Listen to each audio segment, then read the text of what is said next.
Hi there and welcome to the introduction video of chapter 5.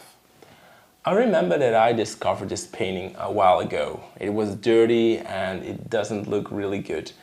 I let it clean up by someone else, and then the farmhouse and the characters and the cows were visible and I loved it. And I love these kind of environments where a farmhouse is hidden in forest. It has this special feeling that I like a lot. So that's exactly what we're going to do in this chapter. We're going to model a farmhouse in detail, so with windows, with roofs, slates, and a lot of other things. And we're going to import this farmhouse in a new scene and work it out to a larger environmental scene. We're also going to focus on trees, and we will do that by working with a sapling tool. And the sapling tool is a plugin that is integrated in Blender.